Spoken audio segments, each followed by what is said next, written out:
1 in every 5 Americans plays, and it has become a $3+ billion industry. Fantasy sports are again being looked at by a congressional committee reviewing federal gambling laws. Now, whether fantasy sports are gambling or not, it really depends on who you ask. As Dave DeLosier tells us, while the sports may be a fantasy, the growth of the industry is very real.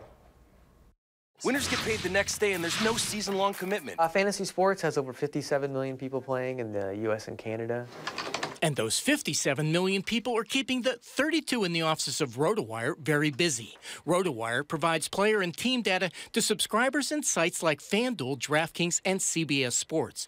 On average, individuals spend $556 a year to play fantasy sports. Do the math, and the more than $3 billion industry is no fantasy. Well, obviously, there's more money, more attention, more advertising.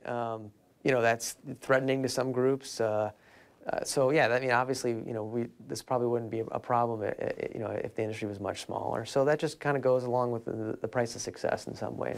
That success has gotten the attention of lawmakers who are reviewing federal gambling laws. The question is how or if fantasy sports fit in. We don't really view ourselves as gambling. We view ourselves as a game of skill. Peter Shanke is the president of RotoWire and the chairman of the Fantasy Sports Trade Association. While Washington wrestles with the issue, the Fantasy Sports Trade Association has been focused on state laws. So we've been trying to go to every states. We did in Wisconsin as well. Hopefully we'll do that again this year.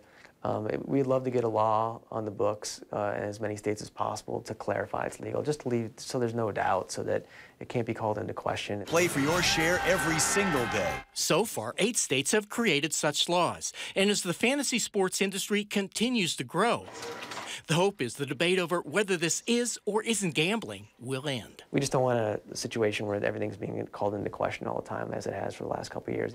In Madison, this is Dave DeLosier, WISC News 3.